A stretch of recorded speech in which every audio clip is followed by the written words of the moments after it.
Bonjour chers collègues formateurs. L'objectif de cette courte session est simple. Garantir que chaque séance de formation soit tracée dans notre cahier de texte digital en temps réel et sans alourdir votre travail quotidien.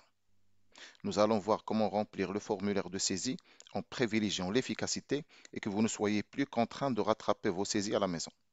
Donc, pour chaque séance, commençons par les données factuelles qui sont les plus rapides à vérifier ou à saisir, à savoir le choix de la filière. Donc, pour ma part, TS en développement digital, option Web Full Stack. Puis, je choisis le module me concernant approche agile. Puis, je vais commencer par saisir le type de cours, par exemple séance présentielle, le groupe. On saisit la date de la séance, l'heure de démarrage et l'heure de fin. Puis, renseigner rapidement l'effectif des absents après avoir fait l'appel. Pas la peine de remplir les zones de texte, de commentaires et les listes des absents dans le sens où ils ne sont pas obligatoires. Puis, spécifier s'il s'agissait d'une séance de cours, de contrôle continu ou bien EFM. Passons maintenant au cœur de la saisie, qui est l'élément crucial ou la zone de l'élément de compétence. C'est ici que nous allons faire la différence.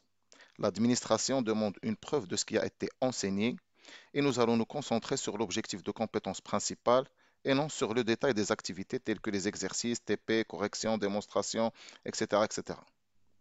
L'objectif étant d'être rapide, viser une phrase de 50 à 80 caractères, être simple, c'est-à-dire se concentrer sur l'outil ou le concept majeur, puis être efficace et couvrir l'objectif sans détailler le déroulé du cours.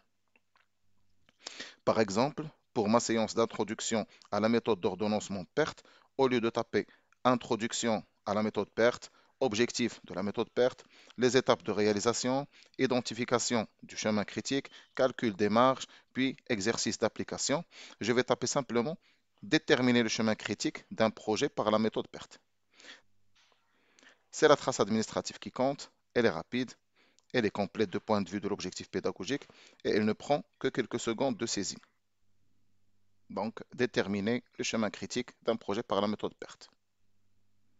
Mais si vous n'avez pas le temps de détailler le déroulement de la séance, utilisez cette formule. Introduire et appliquer la méthode PERT. Cette formulation couvre l'ensemble de l'activité de l'introduction à l'application pratique.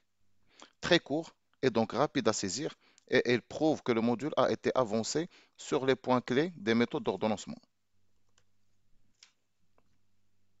Elle est générale, mais suffisante pour tracer le travail et elle répond à l'obligation qu'un objectif d'apprentissage simple lié aux pertes a été couvert. Pour résumer, la saisie doit se faire en classe et elle doit être ultra synthétique en se concentrant sur l'essentiel, un objectif de compétence court. En adoptant ce réflexe, vous garantissez la fiabilité de nos données, vous restez à jour et vous vous libérez de la charge administrative à la maison. Merci de votre collaboration pour rendre notre suivi digital plus efficace. Je vous souhaite une bonne journée.